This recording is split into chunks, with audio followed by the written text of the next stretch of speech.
Today it's a real pleasure to welcome you, especially you, Mrs. Jasanoff, because it's a special day for you, but it's a special day for the university as well. Of course, because you will receive the Docteur Honoris Causa award today. But I cannot resist to give you another information today because I think it's good, for the reputation of the university. One of the latest honoris causa we granted a few weeks ago, Dr. Mukwege, just got the Nobel Prize of Peace. So I think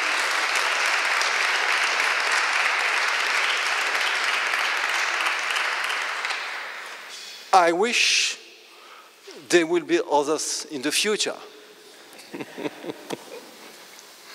So, dear colleagues, dear Mrs. Jasanoff, science and technologies are everywhere around us, and even more in us. They transform our daily lives.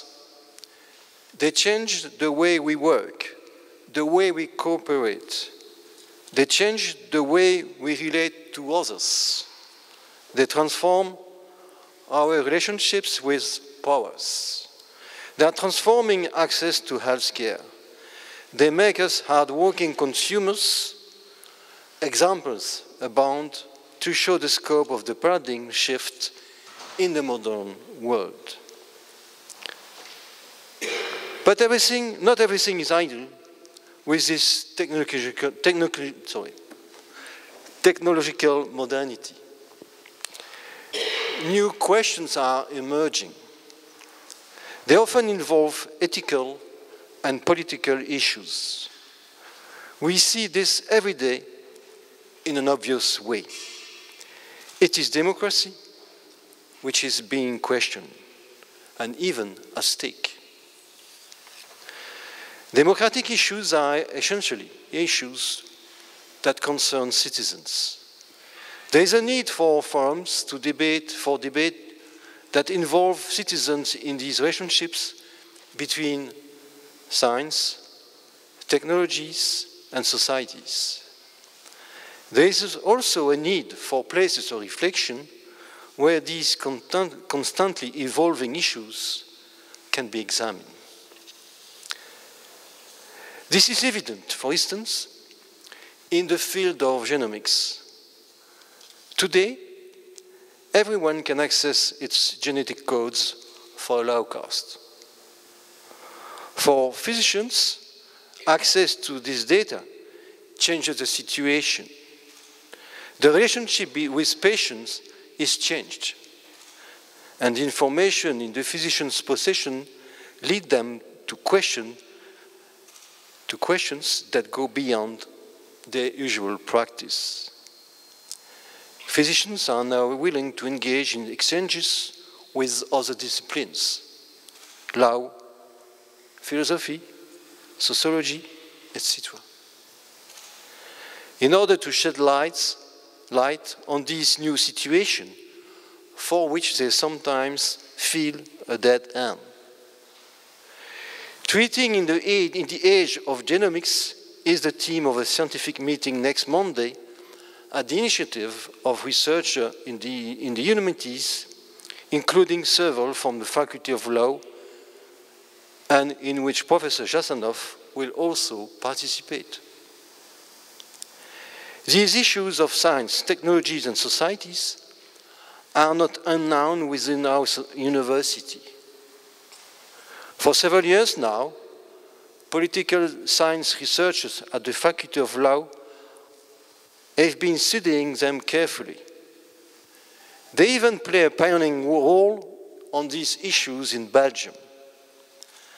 And let us remember that the University of Liège is the first Belgian university to offer a specialized master in science and technology studies to master students in political science, this in collaboration with the University of Maastricht.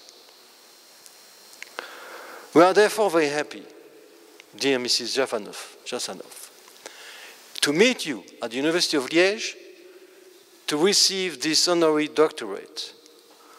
I have no doubt that this distinction foreshadows the expansion of our collaboration and that our two research centers at Harvard and Liège on both sides of the Atlantic Ocean will together play a leading role in supporting reflection on these processes that are so important in our democracies. Thank you very much.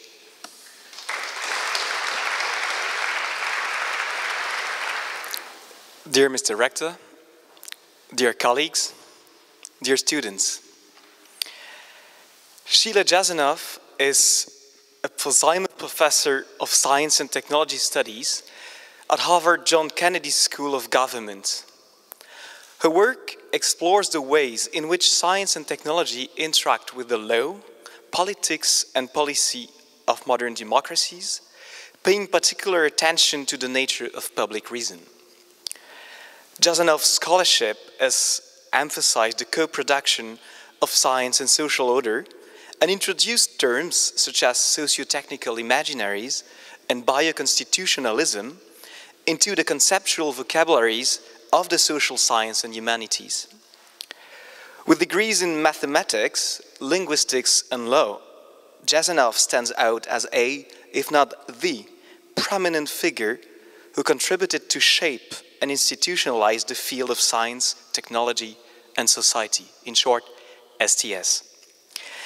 Her earlier work tackles cross-national research, comparing the regulation of toxic substances in the US, the UK, and Germany. This work demonstrated how political culture shapes both the production and deployment of evidence and the recognition and negotiation of expertise in policymaking. Her subsequent research has retained this focus on international comparison, including work on Bhopal, the Intergovernmental Panel on Climate Change, and the global environmental movement. Before taking up her current position, she was founding chair of the STS department at Cornell University. She has held many important appointments, such as serving as president of the Society for Social Studies of Science, and she regularly works with and writes for non-STS audiences, such as scientists and wider publics, drawing on insights from STS to analyze and shape contested issues in science policy. At Harvard, where she arrives in 1998, Jasanoff founded and directs the Kennedy School's program on science, technology, and society. This vibrant program is extremely successful as it attracts every year pre- and postdoctoral fellows and visitors from the whole world, including from Liège. Fellows are provided with unique training and resources for coping with the resulting challenges for scientific and technological innovation, civil liberties, informed citizenship, and democratic government. In 2002, she founded the Science and Democracy Network, an international community of scholars dedicated to improving scholarly understanding of the relationships among science, technology, law, and political power. This network rapidly became an intellectual center of gravity for cutting-edge research, but also for great companionship.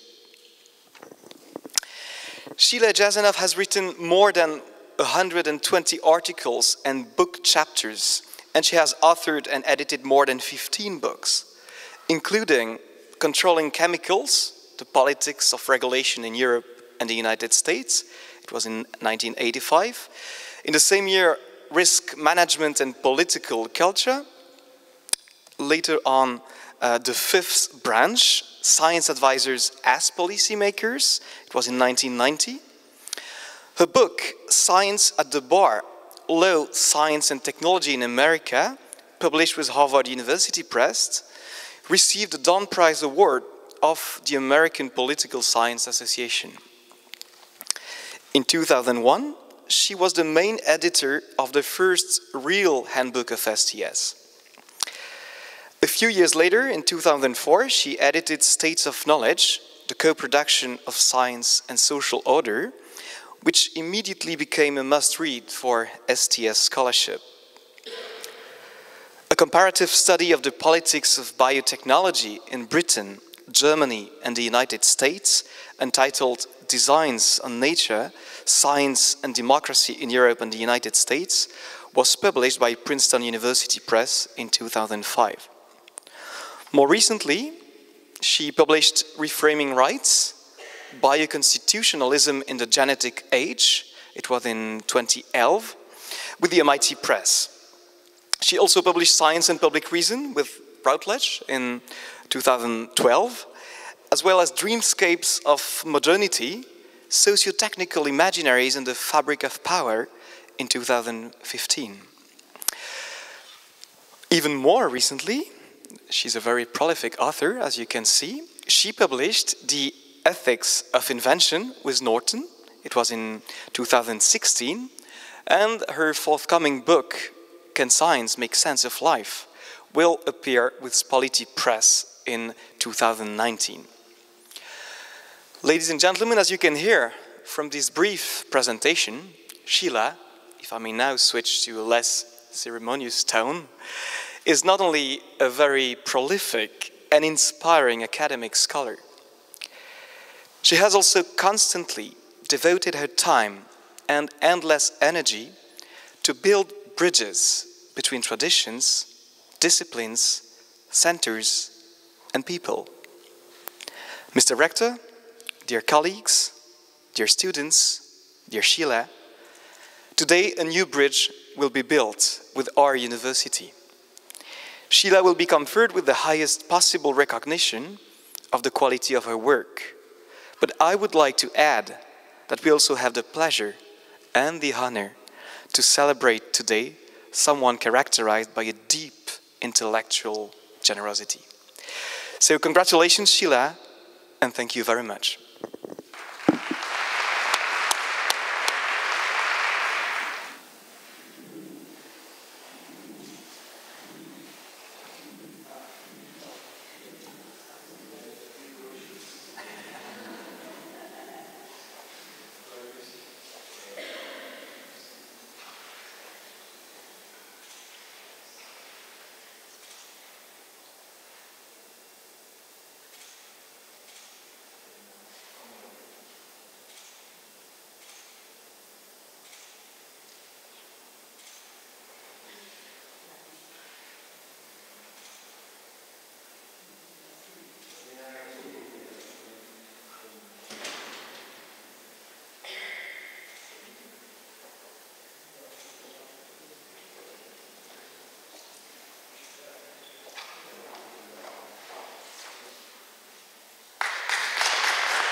So now the floor is to Professor Jasanoff for her inaugural lecture. So yeah, I think it works. So Sheila, the floor is yours.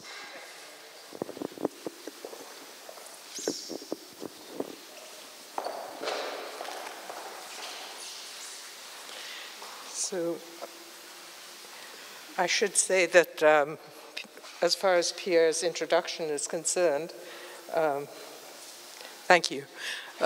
With younger colleagues of this caliber and this degree of energy and dedication, it's very easy to be intellectually generous, and the generosity flows in both directions, and I'm incredibly honored and grateful to be here for this occasion with old friends and newer colleagues in the audience. So I'm aware that the group bestowing this degree on me is highly interdisciplinary already, and one of the things that I want to do in this talk this afternoon is try to pull together the strands that I think connect the various pieces of the faculty that is my host, in effect, for this degree. So I want to specifically pull together the law and political science side of STS, which to some degree has disappeared in visibility, and partly done so in Europe more than in the US. And this is a little bit of the reason for this is the history of STS itself as a field on the two sides of the Atlantic. In Europe, STS got going more through conversations among the disciplines, and in particular, conversations between sociology and philosophy. So there was a question, which field had more of the authority and more of the right to give the best account of science and technology. And so the competition was about who gets to describe science and technology the best way. Whereas in the US, the field got going under the rubric of science, technology, and society, which I notice is the name that Pierre used for this occasion as well.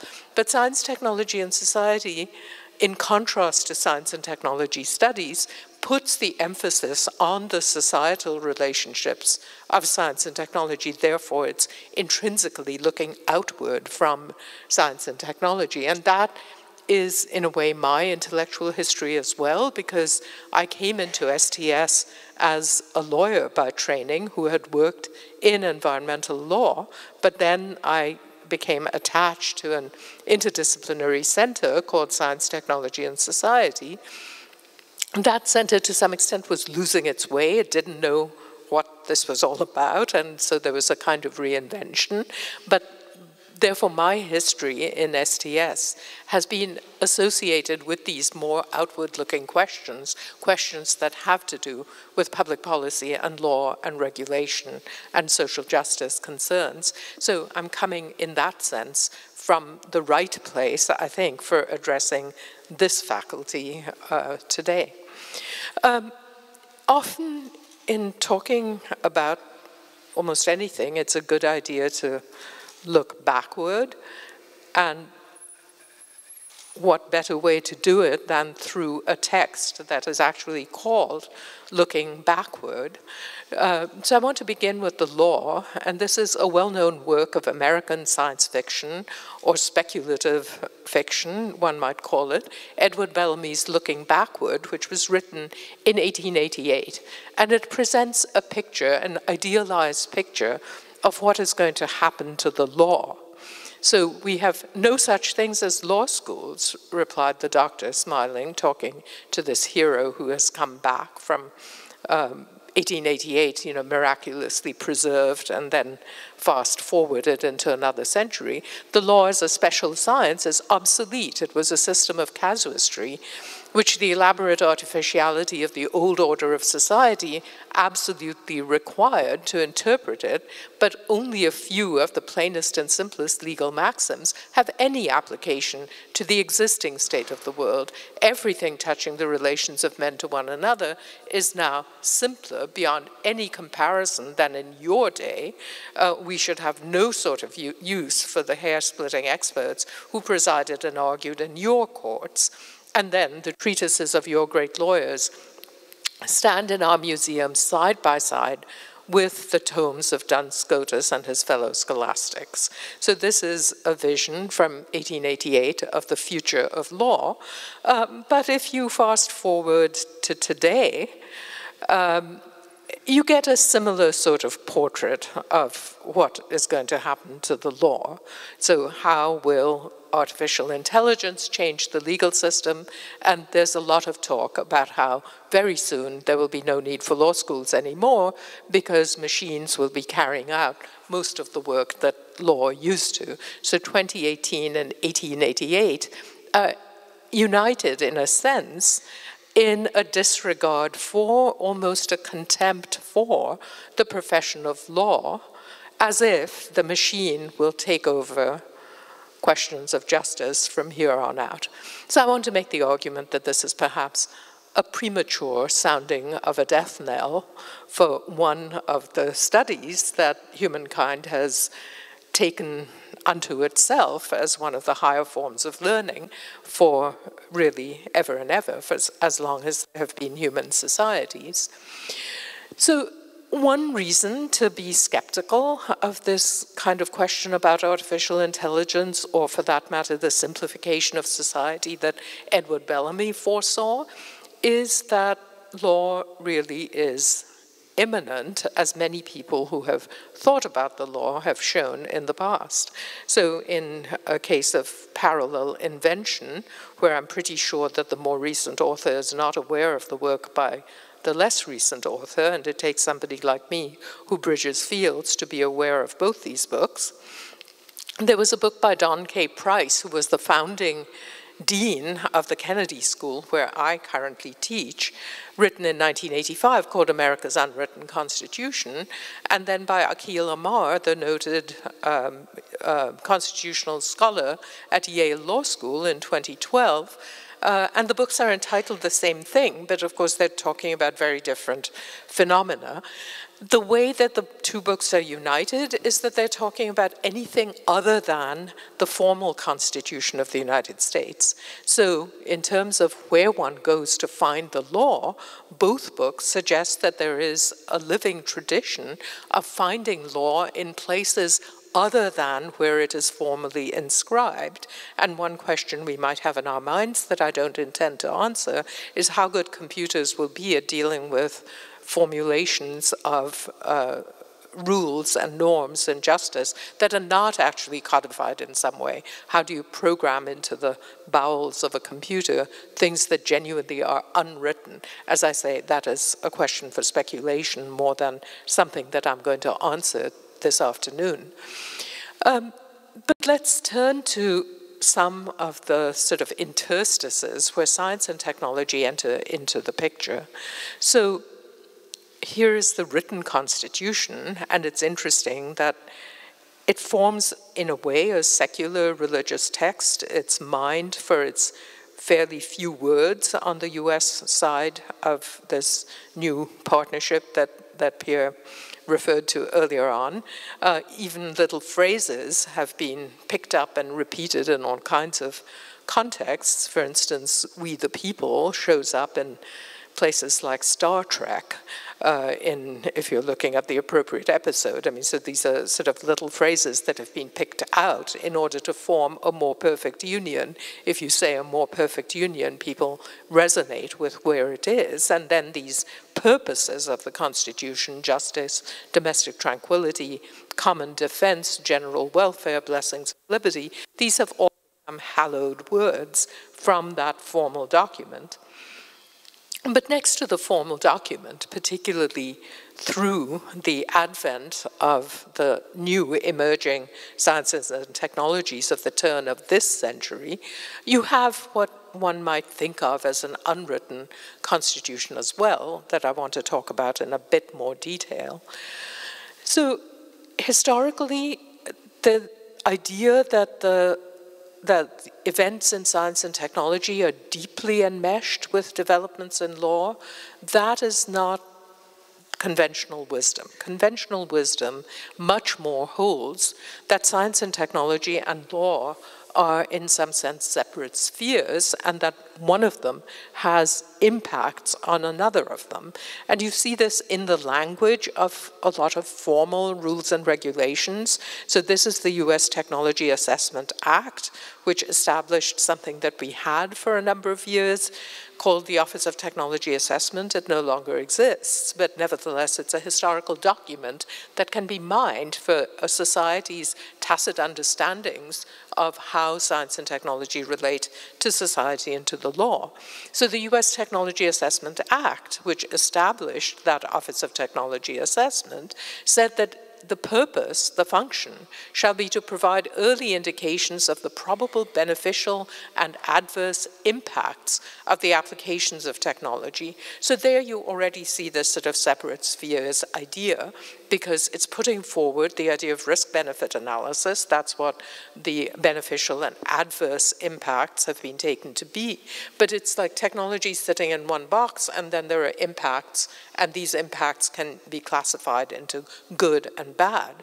And the OTA is supposed to identify existing or probable impacts, so this language of impact goes throughout this, this text. When I first joined Cornell in 1978, the major course that the Program on Science, Technology, and Society was teaching at the time was called the Impact and Control of Technological Change. So there too, STS imagined itself as coming along and studying the societal impacts and implications of something that was self-contained and moving in accordance with its own dynamics and own rhythms. I think over 30 or 40 years of scholarship, we have learned to see that the relationship is actually far more complicated and far more interwoven. The term co-production, which I probably won't use again in this talk, refers to the fact that there is this interweaving between the kinds of things that we find out about the world outside and the ways we apply that knowledge, and the kinds of ways that we want to live our lives, the should and ought of social existence. So it's not far-fetched to talk about something like technological constitutionalism. This is not a contradiction in terms, and one can ask how technological change in particular fits with, to quote Foucault's phrase, a constitutional order of things, and that order of things has embedded in it its own foundational axioms, assumptions, rules of the game, its own ideas of interpretation, its norms and objectives, its unresolved issues and conflicts, and its institutions of legitimation and accountability. So how does technology and technological change fit with these pre-existing elements of a constitutional order? So you can take various authors in STS who have spoken about these things and talk in a way about the normative structure of technological systems. This is not usually talked about. We have a famous essay that was written in 1942 about the normative structure of science, but one typically does not talk about the normative structure of technological systems. And technology is thought of instead as something that's largely black boxed. It has power because you can stick it in a black box and it performs in the way that the engineers told you it would perform. But you can open up any technological system and find within it normative principles that the engineers probably have not been taught. And there's a question, where are the engineers actually getting these principles from?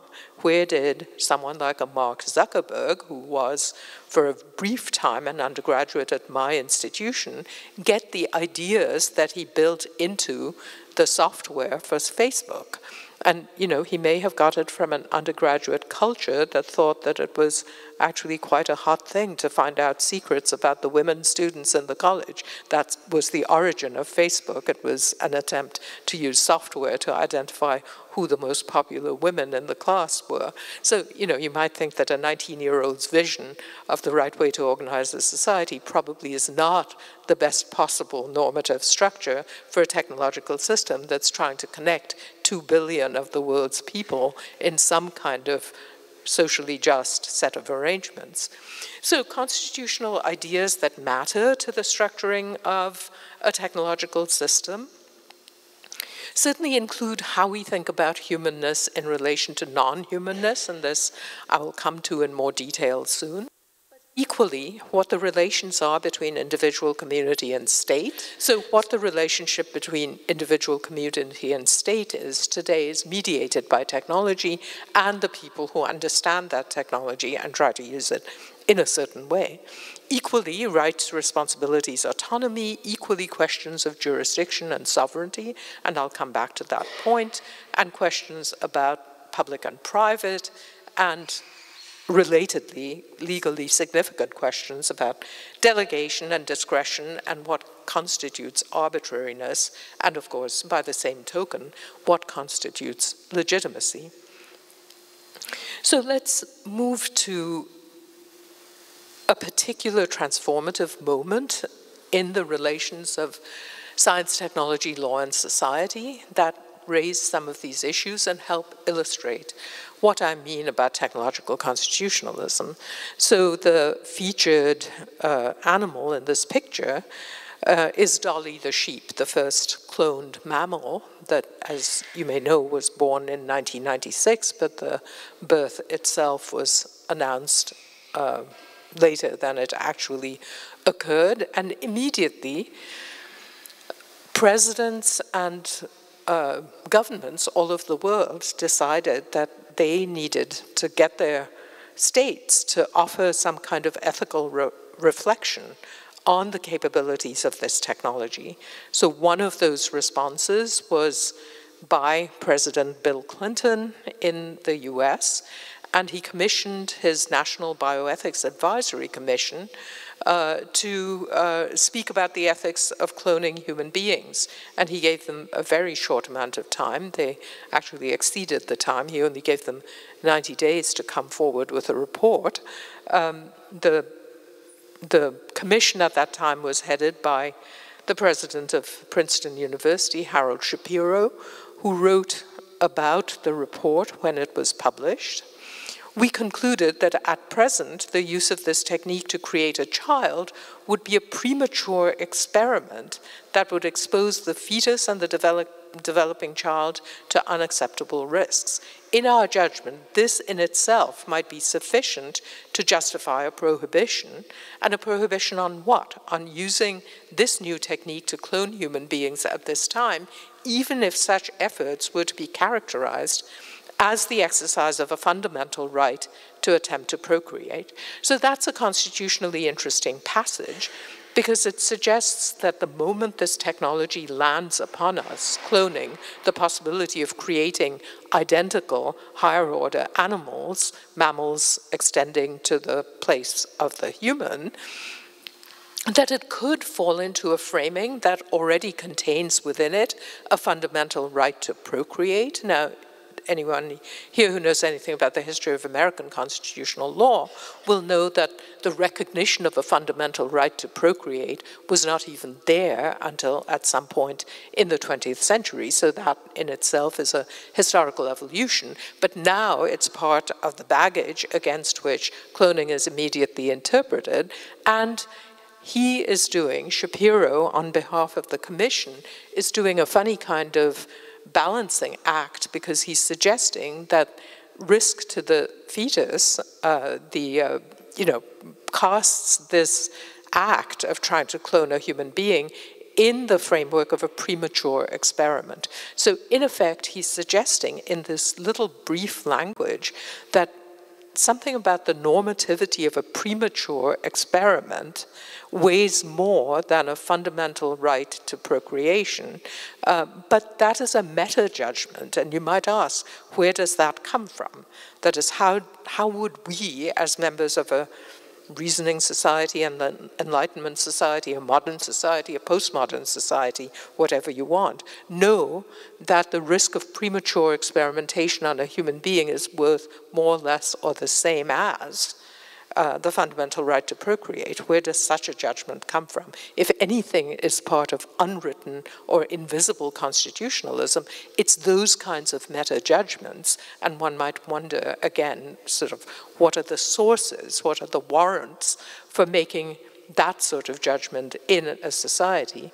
Well, of course, not everybody in even this society, the US, decided to abide by those understandings, and there are these well, strange sects that you might call constitutional entrepreneurs. In this case, the Raelians, who announced a short while later that they had proof that they had cloned a human being already. It was reported in this way in The Guardian. But again, if you're interested in close reading of text, you might actually wonder what a cult scientist is. I mean, is it possible to be a scientist and be a cult scientist? I mean, you know, what does the popular phraseology of cult science actually mean? But they claimed the first human cloning. They said that they had proof. Brigitte Boisselier, who calls herself a bishop of the Raelian sect, offered no proof to back her claim at a press conference in Florida, but said an independent panel of scientists would be allowed to verify it with DNA tests in the next 8 or 9 days. So if you want to read the world with a constitutional eye, you can read that paragraph with a constitutional eye, because she is elevating the status of an independent panel of scientists. Presumably there's some exogenous criterion of independence operating there. But you will note that independence again suggests some kind of separate spheres, that independence means that normal interests don't intrude into that space. So there is a theory of the relationship between science and society, which is being invoked here as a legitimation device in order to legitimate a claim that is cutting against what the moral judgment of that society already is, as transmitted by President Clinton's advisory commission, because this follows by a couple of years the report of that presidential commission. So the Raelians are deciding to go against that. And then verifying it with DNA tests also suggests that there is a standard of proof that this lady is invoking that already has a kind of social status that she can then use as a justification for what is surely a quite weird statement about what these cult scientists are allowed and authorized to do or not. On the whole, public opinion decided to classify this as a hoax, and it sort of disappeared from public view. But nevertheless, it's interesting to see that even the marginal members of society, of a society, America in this case, are operating with a set of understandings about the relationship of science and technology with the law in order to assert their right to reproduce themselves in keeping with their ideas of how creation ought to work in relation to modern science and technology. So one can parse out the underlying constitutional theories to some extent, just in the case of cloning, in a variety of ways. One can say that the Raelians illustrate a doctrinal position that says something like a new mode of self-propagation should be guaranteed as a reproductive right, and it should be secure from state intervention because it is so foundational. And you could think of that as a liberal individualist orientation. Or you can say, as several legal and political systems have said, that cloning is such a threat to exactly the kinds of relationships, familial and other, that the state has agreed to protect, that the right of reproductive liberty and privacy needs to erect a barrier against cloning in order to keep the foundational communitarian understandings of that community alive. And you can see variants of that philosophy in the kinds of legal settlements that were reached in Germany and in the UK. Whereas you can go back to Harold Shapiro's statement and say that there is a retreat to objective, neutral principles, that the risk to the clone is what justifies not going forward with the experiment at the moment, the premature experiment, and you can call that the expert rationalist position that says that we accord scientific principles and scientific objectivity a higher order status than a constitutional right to reproduce oneself. So that is the mix of things that my colleagues and I have in mind when we talk about bioconstitutionalism, that bioconstitutionalism encompasses the interwoven ways in which the life sciences interact with existing principles of legal and political decision-making to define what the boundaries of the human shall be, where does life begin and end, what counts as a human life or a not human life, and how we decide on these ontological separations. So we've been using the term ontological surgery to mean that institutions in law and politics are much in the business of saying, where does something lie on the boundaries that are of concern to constitutional law and to political theory as well, including living subjects and non-living subjects. So what are the moments of classification, for example, in the law? And I'll come back to one example of this very briefly in a minute or two. And what is the nature of the resulting entitlements and non-entitlements? So if you're not a living being, then you're not entitled to constitutional protections, including things like the right to privacy or dignity, and you can be treated as a thing can be treated as property, whereas a person cannot. So these are very consequential classification decisions. These have come to the fore even more urgently with the advent of gene editing, which now, it is said, will allow for cheap and easy alterations of the human genome that people were not considering before. So it is seen to some extent as what, an engineering challenge or a moral challenge? So this is one of the earliest articles in MIT's House Journal, Technology Review. We can now engineer the human race. Well, maybe it's a little bit overclaiming because nobody has actually engineered even a single human yet, let alone an entire race. I also think that if the MIT cover designers worked more closely with the Harvard STS program, they might have thought twice about what baby they picked to illustrate their desire or their hope of engineering the human race. One might consider this a slightly colonial vision of what the human race looks like, but in any case, everybody recognizes it as a little baby, so maybe that's the point. But I've never heard, in 20 or 30 years as much sudden talk about the radical alterations that have become possible as a result of CRISPR-Cas9 being available as a technique. So you can alter not just the human race, but all kinds of plants and animals as well. I mean, there's one of the founders of CRISPR technology has written a book, Jennifer Doudna, called A Crack in Creation. So this is felt as something that is so powerful that it actually puts a dividing line in creation before and after, and the unspeakable human power to control evolution. This is another of the ways in which the scientists have been talking about it. So obviously that raises governance questions. Who actually governs this very powerful technology that now supposedly has the power to re-engineer the human race and indeed all living things, anything with DNA on the planet? So I'll just, to show that systematic scholarship is something that one can do in this area and that it produces results.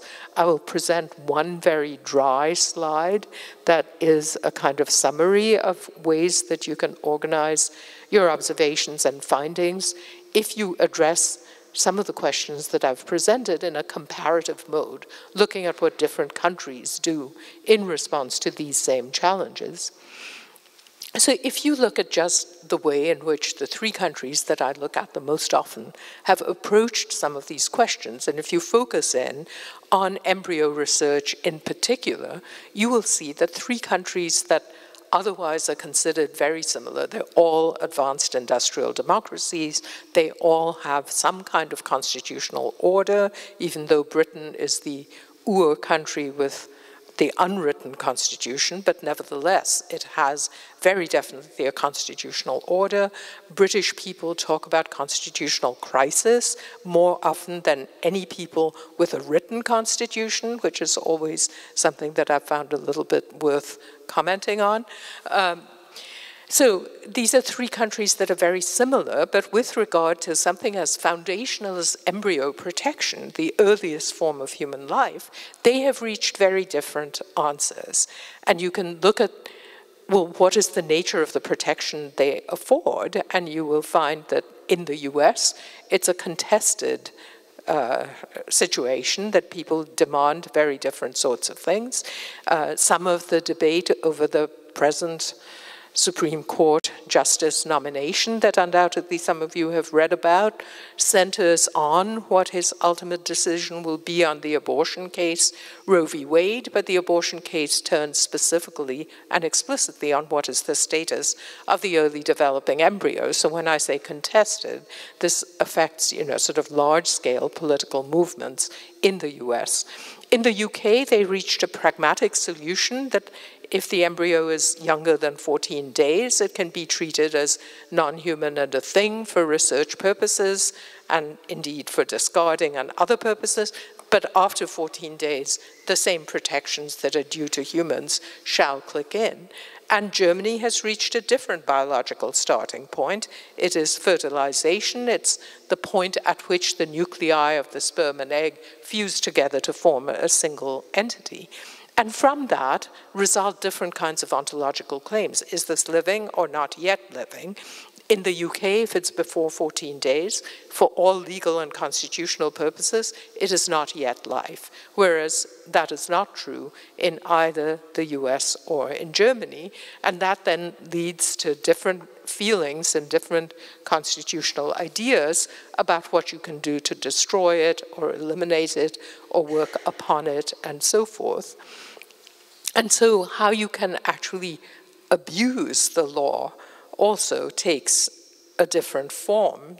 The worries that people have about constitutional overreaching or whatever take different forms in these different countries.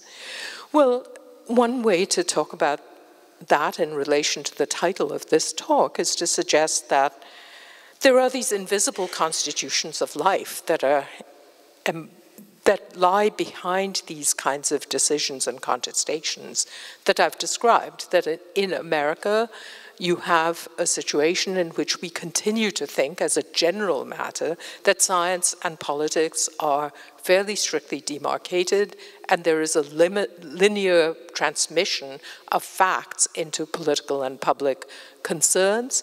In the UK, there is a broader recognition that the normativity and the facticity of claims are produced and generated together. And in Germany, arguably, there is a greater sense that there is a normative order of things that precedes and predates any kind of decisions you make about science and technology. And of course, you can go into great detail on the places where one can find these sorts of things. So these generalizations are not just based on the reproductive technology cases that I've talked about, but on a whole number of other areas in which one can see technology and constitutional law, political dispensations emerging side by side.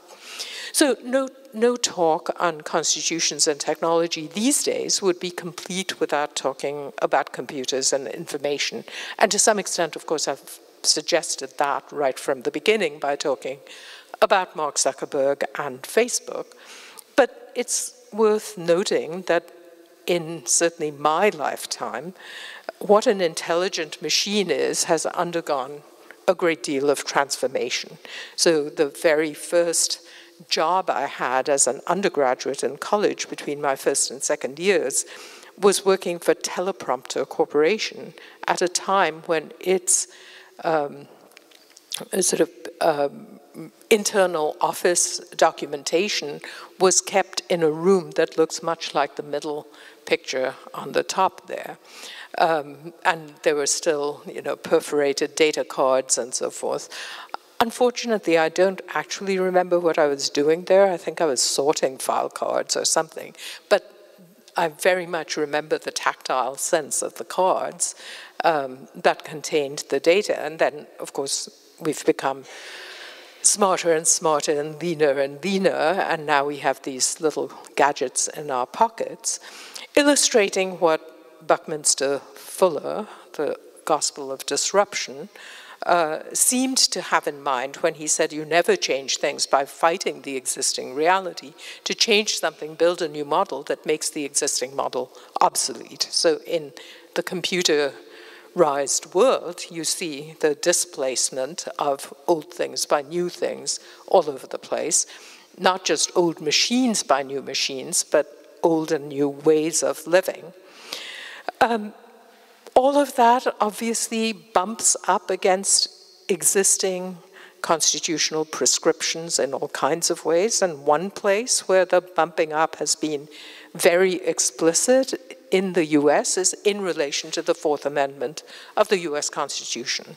That is the amendment from which questions about privacy and intrusion and security from government surveillance, all of that derives. So the Fourth Amendment in the relevant language says the right of the people to be secure in their persons, houses, papers, and effects against unreasonable searches and seizures shall not be violated, and no warrants shall issue but upon probable cause, supported by oath or affirmation, and particularly describing the place to be searched and the persons or things to be seized.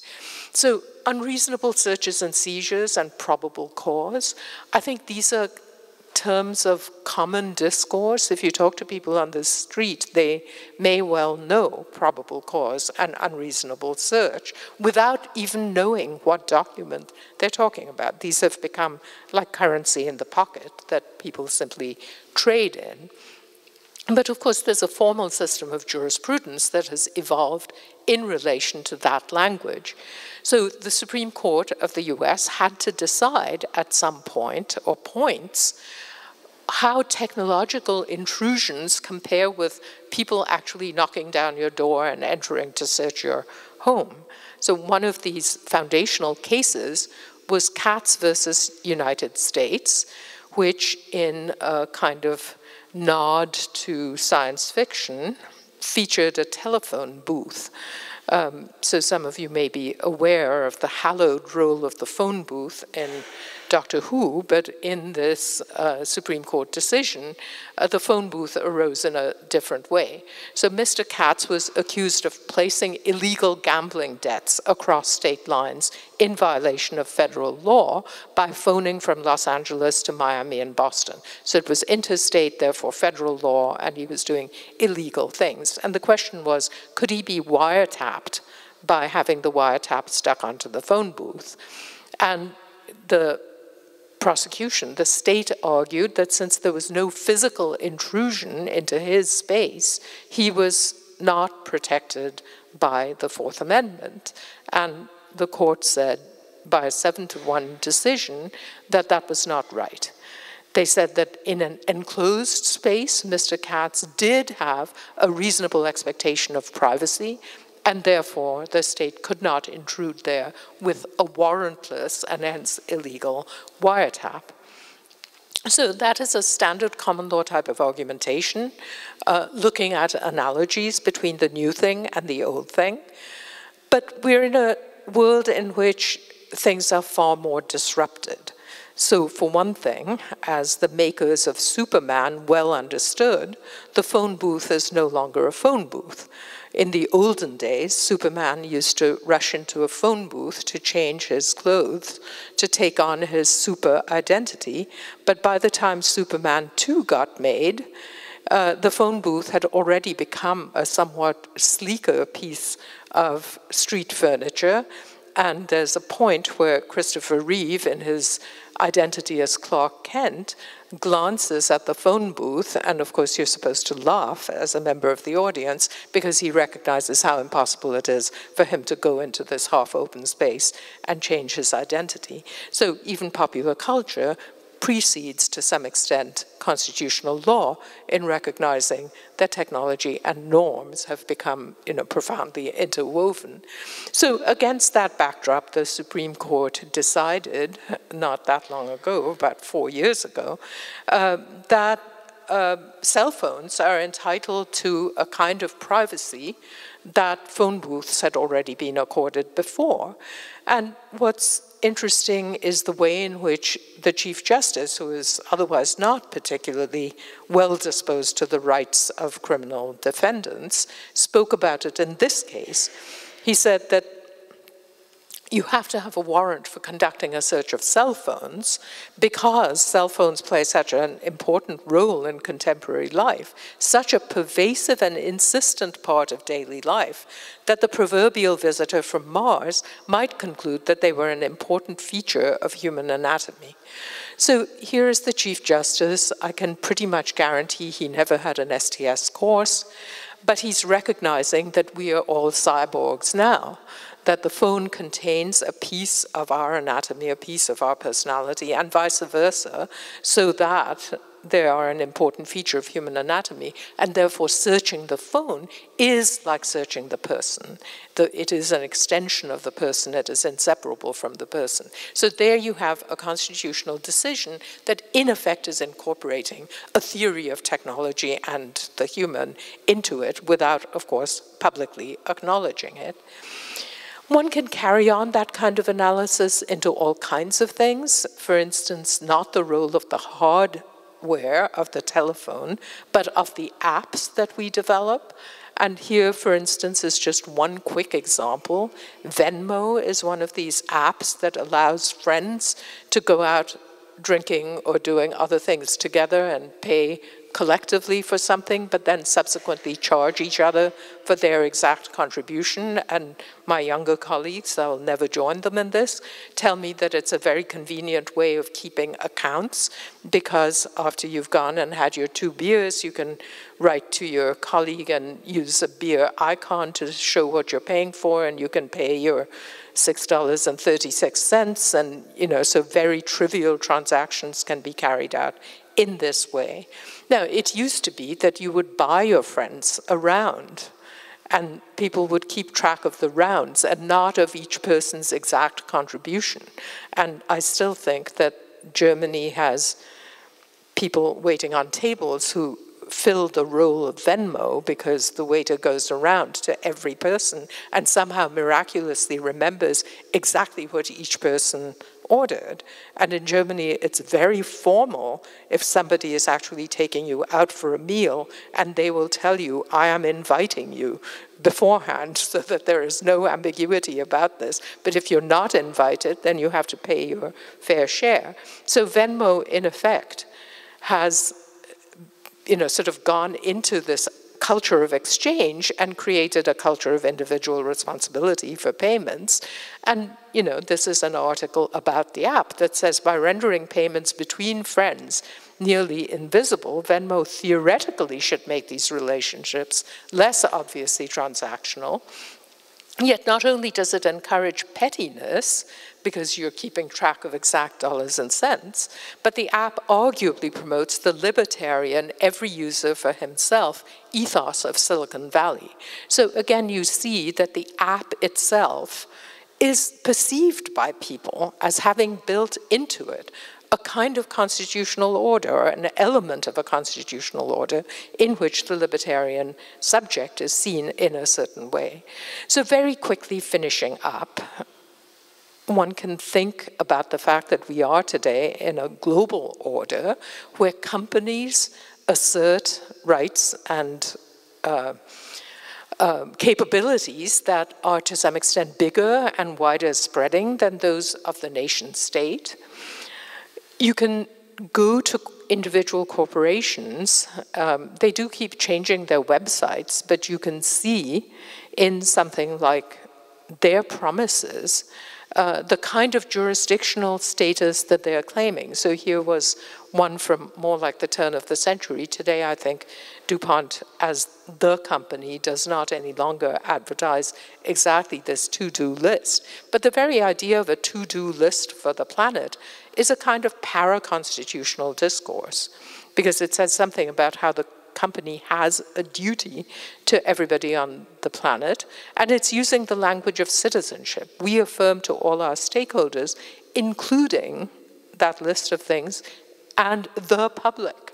So who gave DuPont standing with respect to the public? Again, you see a kind of tacit constitutionalism in progress there, and without compromising the ability of future generations to meet their needs. Well, that's obviously sustainability talk, but again, it's claiming a responsibility for the future without delegation, without any obvious underwriting principles that you could think about.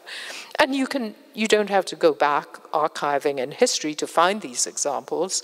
Just the other day, for instance, Google employees protested the work that their company was doing. So one of the things that this points to is that the nation state is not regulating these companies particularly severely. And so the obligation of citizenship in a way is arising from inside. Google employees, this is about the second time in a very public way that they have protested against work that the company is doing for foreign governments. There's also been concerns inside the company about the diversity of people and about free speech and those kinds of things. And therefore, I think that this is a space to watch for more of this interwoven technological constitutionalism that I was talking about. So I'll conclude with a statement that one of my law teachers made in a review he wrote of the Don Price book on America's Unwritten Constitution, just to bring the talk around full circle in a way. This is Arthur Miller on constitutionalism, and I want to suggest that if you take today's activities into account, something he wrote back then in 1984 still rings fairly true today. So today myths are changing. No longer can they perform their functions. The old myths have deteriorated and lost their effectiveness. New ones have yet to arise from the collective unconscious of the people. It's clearly a statement that has a lot of validity against the backdrop of today's politics in Europe and the US and in other parts of the world as well. Perhaps a new mythic structure is required, built around the fundamental knowledge that Earth is truly a shrinking planet, a global village, and that the peoples on it, of whatever faith or ideology, are all in the same boat and will sink or float together. We would that everybody had that consciousness, but it's interesting that he's talking about this in 1984, which is 3 years before the World Commission on Environment and Development issues its Our Common Future report. We can hope, as we should, that such a structure will emerge from the detritus left from the smashing of old myths. Whether we can develop a constitutionalism that satisfies human needs and deserts may well be the most portentous question that lawyers face in the latter part of the 20th century. So I began with some statements about why the law was thought to be obsolete, but I'm ending with a statement that technology has altered our ways of living, as the rector said in his opening speech, in ways that, if anything, call for the law to be more intimately involved in thinking about questions of justice, questions about common living, and questions about the right ways of going forward, and that includes the right ways of going forward with changes in science and technology. So with that, let me thank you for your attention and finish.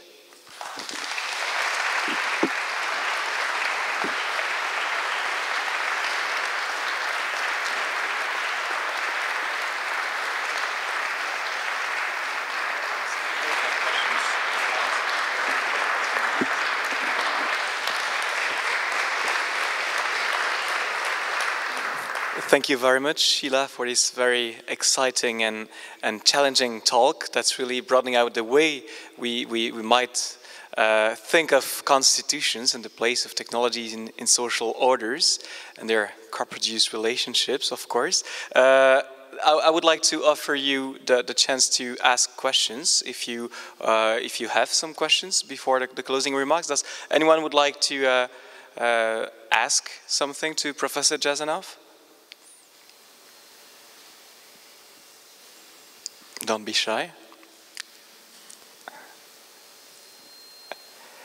Yes, I'll give you the microphone. Yeah, thank you very much for this great talk. I have a short question with regard to this CRISPR-Cas case, because to my impression, the very difficult point here is that this kind of technology undermines our forms of classifications and not the typical ways to classify human beings and how to deal with this. And therefore, the question to me is, if we have technologies which systematically undermine our ability to classify, what does this mean with regard to constitutionalism? So what is then, so to say, the side effect of this way of being technologized for our ability to classify and therefore to constitutionalize? Is this one you can answer? Oh, you have one. Yeah, it seems to be working. Yeah, Stefan, thank you for that question. I mean, of course, I might take issue with the use of that word undermine, because it kind of depends on standpoint. You may think that the power to classify is sufficiently foundational and lodged in sufficiently many places that it's not exactly being undermined, but what is being challenged is who gets to do the classifying. And at the moment, the way things are organized in the US, it's largely the people doing the science and technology who seem to have the sort of right of first refusal in terms of how to classify things. That forthcoming book that Pierre mentioned actually has a chapter devoted to this kind of thing, that classification in part for the philosophers among you begins with nominalizing. What do you call the thing in the first place? And scientists exert enormous control over that. Who do they speak with? Well, with ethics bodies, but ethics bodies in many countries, including the US, have a very ambiguous structure. It's not clear whether they're public or private. A lot of our ethical deliberations around medicine and around the life sciences happens in bodies that have no statutory standing. They're operated according to guidelines that the research funding bodies have created. This is not true in Germany, where they do have much more legislated foundations. So I think that rather than suggesting that something like CRISPR-Cas9 undermines classification, I would say that it potentially shifts the center of gravity from one kind of classifying mechanism to another. And it's up to us then as societies to check that or not check that and say, you know, it's fine to have things shifted in this way. But I think those debates are not happening in public because a lot of people actually operate with a very entrenched determinist view that, oh, well, technology is going to advance in these ways and it is going to have these effects. So, you know, like the sort of Martian invasion that says, you know, Earthlings, lay down your weapons, it's useless to resist. You know, the people feel that kind of fatalism about the march of science and technology, and Earthlings have already laid down their weapons in some cases and are not resisting. But mine is to some extent a call for rearmament. Thank you very much. Is there any other question? If not, then I would like to thank Professor Jasanoff again and ask, oh yeah, one more question, sorry.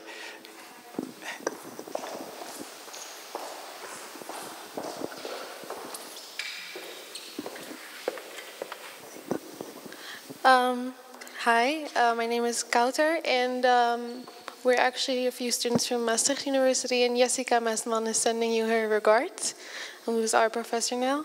I have a question about how actually maybe in line with the question of the gentleman before me, how this classification issue would change the natural order and how we could generate laws that tell us something about the rights for those organisms that we are creating, and how that could be different from what we have now for, I guess, humans that are not genetically modified yet.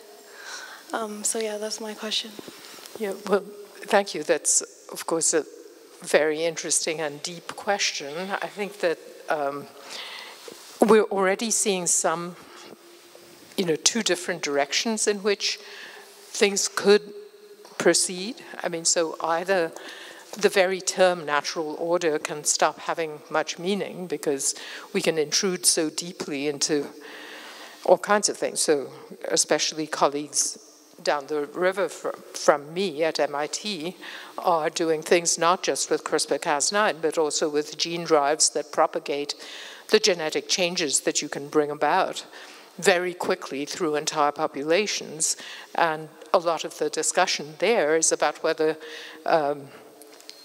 nature is born with unnecessary harms and cruelties involved, and we've always been in the business, so they argue, of trying to deal with nature's problems. I mean, so people used to die of cold and they used to die of starvation, and we try to prevent those, so why not eradicate disease? I hate to bring up the Zuckerberg example all the time, but when somebody actually owns something like the sixth biggest or the third biggest, depending on the day of the week, fortune in the world, it's worth keeping in mind that there's outsized influence. So Mark Zuckerberg and his wife have formed a foundation, and that foundation's, the Chan Zuckerberg Institute, or initiative, I guess it's called, their motto is to eradicate all disease by the end of this century. So, that's a major undertaking, because if you do eradicate all disease, then a pretty foundational feature of the natural order, the sick and the well, around which a great deal of sociology of knowledge and philosophy of knowledge has been constructed, that will cease to have meaning. Coming from South Asia, I can't help recalling that the Buddha met his path to enlightenment by coming out of his citadel and seeing for the first time sick people and wondering, what brings on illness and disease and poverty, none of which he had seen before. So if we take out one of these distinguishing features of the natural order between illness and wellness, that could bring about pretty foundational changes in our understanding of what morality is. A lot of our public morality is analogized to medical thinking and biomedical thinking. So one of the most foundational principles that actually Google chose to make its corporate principle is do no harm. I mean, they said do no evil, but in any case, it's the same idea, and that's the Hippocratic Oath, which is thousands of years old. But of course, if nobody's sick, then maybe you don't have to worry about harming people anymore. Anyway, I mean, this is all sort of slightly speculative anyway, but the point is that if you bring about these visions of how technological change will reclassify the world, and you look at the imaginations of the people who are developing these technologies, they're talking about chipping away not only at classifications, but at the moral order that underlies and evolves hand in hand with those classifications. And I think that that is a serious question for us to think about. But on the other side, you can point to a lot of developments that today are saying that human beings have talked too long about morality in relation to just the human. And you see that, for instance, in developments like constitutional protections for other forms of life, including other elements in nature. So there have been attempts not only to give primates constitutional standing in the same way as human beings have, but also to give standing to features of landscape, such as rivers and mountains, and therefore to extend the notion of what is a protected entity in the natural order, to broaden that category. Now, I think it's one's own choice of ethical substrate and personal morality to some extent, you know, what you think is the more convincing set of ethical arguments to decide which way you want to go. And I think that applies not only to lawyers, of course it applies to lawyers because they have to defend these clients. I mean, are you going to bring a lawsuit on behalf of the planet, as some people are doing, or on behalf of future generations who don't yet exist, as some people are doing? So for lawyers, it's a very live issue. Are you going to bring some of these as yet tacit elements of natural order into life more by acting as their human representative speaking for them now? But I think for STS scholars like you, it is also a question because it affects where you're going to engage critically with the material of the world as it's evolving. How are you going to write about what constitutes a natural order in reply to your own question? All I can throw out are some ways to think about it, but then it's our individual choice how we want to take those balls and run with them. Thank you very much. So thank you again, Sheila, and I would like to ask our Dean, Professor Yves-Henri Leleu, to come for some concluding remarks. Thank you very much.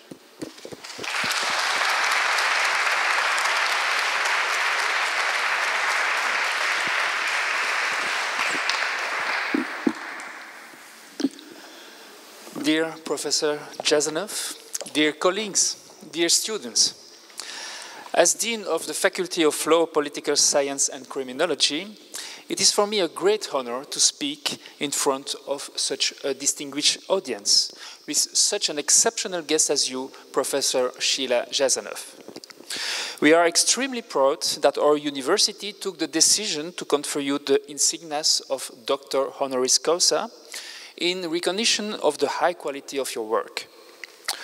For those who did not know you before today, the inaugural conference we have just attended was a real eye-opener.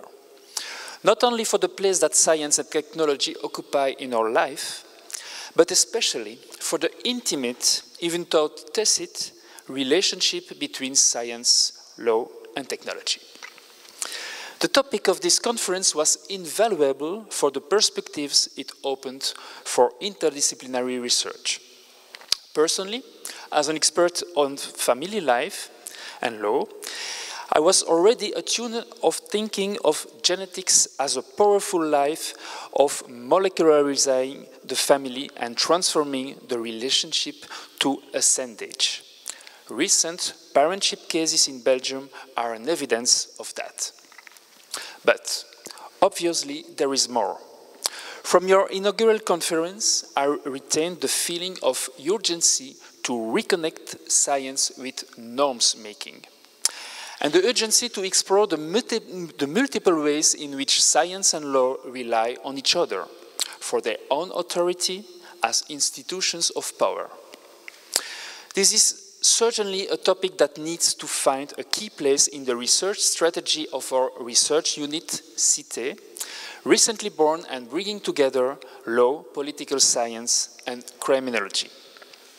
With this high recognition of your work, dear Madame Jasanoff, we want to stress the importance of cultivating the already strong ties between, on the one hand, the program of STS that you are heading at the Harvard Kennedy School of Government, and on the other hand, our faculty and research unit, and more broadly, the University of Liège.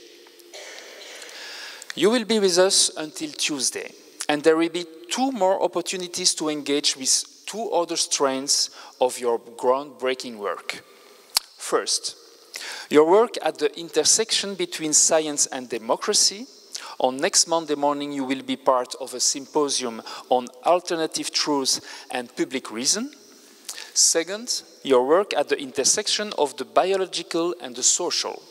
On Monday afternoon, you will deliver a keynote address for the Faculty of Medicine on human dignity and the fragmented self in an era of convergent technologies. Please let me take the opportunity to also thank Pierre Delven for putting up this very exciting program. I hope that this is only a start for ever greater collaboration between our two faculties and universities. And now, please let me invite you to continue this conversation over a drink at the reception given in your honor at the Peristyle. Thank you very much.